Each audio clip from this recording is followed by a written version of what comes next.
Is gender diversity in the boardrooms of Nigeria's publicly traded companies improving? The Professional Women's Roundtable has released the 2021 edition of its NGX Gender Diversity Scorecard for Nigeria. Have things improved from the first edition released in 2020? Yep, there it is right there. Well, to answer that question, I'm joined by the founder of the Professional Women Roundtable, Ivana Osagie. Good morning to you, ma'am. Thank you so much. We're doing this again. We did this last year. I'm glad to have you back to do it a second time. Can you take us through the key findings? They will put that up on our screen for this particular report. Yes. Good morning, Rotis. Nice to be back this year. Indeed. So this year we found that 23% of the seats on the top 20 companies, the boards of those companies, are occupied by women. And that's a marginal improvement on last year, where we had just 21%. 25% of those top 20 companies also have at least a 30% female representation on their boards. And the reason that's important is because research shows that for minorities, in this case women, to have an impact on the board, the threshold is actually 30%. So that's why that's important. Sadly, though, that number is dropped from last year. Last year, we had 30% of the top 20 companies met this criteria. Again, 10% of the companies have female board chairs. Last year, we found that there were 3 companies on that list who had female board chairs. That number has dropped to 2 this year. So that's not so good. I think one of the most shocking things for me personally is the fact that 20 of these largest companies, and not one of them is led by a female CEO. It's not like we didn't know that, but I think when you look at the data, it just shocks you, really. So I think that's really, really shocking. That none of Nigeria's 20 largest companies is led by a female CEO. And that's not because we don't have competent, capable women. There's something missing somewhere. Again, last year, there was only 1 company on the list that had no female board representation. Sadly, this year, we have 2 companies on that list. So we have a lot of work to do to make things a lot different next year.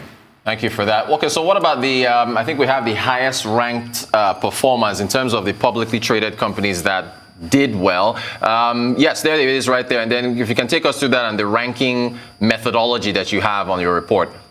Okay, so our ranking methodology is that companies who have at least a 40% female board representation are ranked with 4 stars. Where it's 30% or more, it's 3 stars, and 10% or more and 2 stars.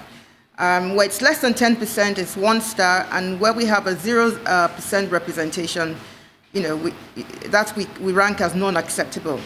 And what's happened this year is that Lafarge, Cement, WAPCO, and Stanbic IBTC have topped the chart. So they both scored 45.5%, and it's fantastic because they have maintained their position. The consistency is great. In particular, I think Stanbic IBTC comes in for some commendation because last year they had just 3 stars, and this year they have moved up to earn 4 stars. So that's fantastic.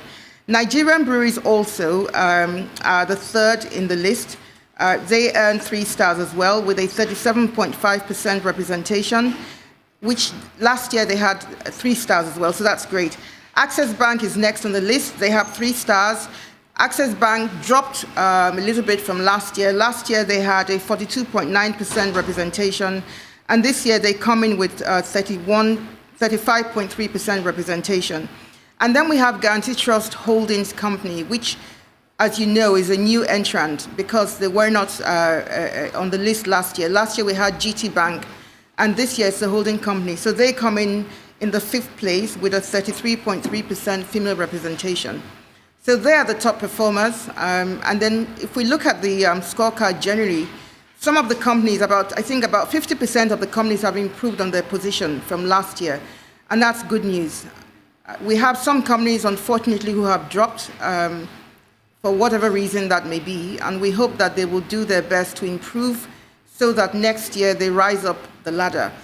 Great stuff. So, okay, well, speaking of which, so what can be done to improve this? Is it simply hiring more women at these boardroom positions? I think there's a plethora of tactics that can be deployed to improve these numbers. For starters, really, we need to look at the structural impediments that hold women back. And then we also there needs to be some collaboration across all players. So the regulators, the companies themselves, investors, everybody needs to collaborate to ensure that we improve the situation. And I think really the starting point, I would say, would be for people to understand that businesses are losing out from the value that having the diversity of perspective women bring to the table.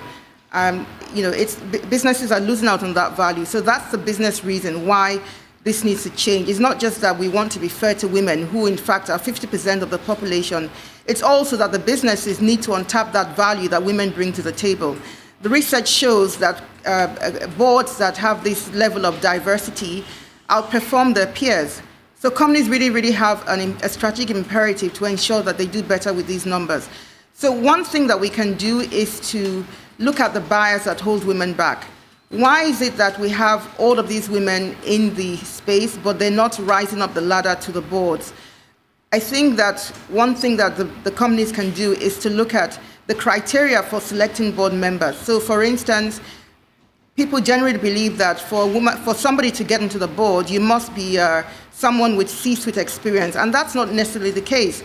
We have people who have built up expertise, technological expertise, finance expertise in different areas. And if they have built up that expertise, they can bring that value to the board. And then once they get their first board seat, they can gain board experience. They can even get some board training prior to getting onto the board so that they can then add their value to the table for the companies. So that's one thing that can happen. But also, we need for the key decision makers, the power brokers who happen to be men today, to also act as sponsors and advocates to open the doors for women to get to the table. I'd like to say that this is not a battle of the sexes. It's not about men or women. It's about men and women coming together to bring value to the table. So it's important for men and women to work together in collaboration to ensure that we change the numbers. We really need to have the support of the men because they are the gatekeepers today. So I think those are some of the strategies we can adopt. Fantastic stuff. Thank you so much for taking us through your latest report. And you're welcome anytime for the next update on the next report. We'll see how things play out. Ivana Osagie, who is the founder of the Professional Women's Roundtable. Thank you so much.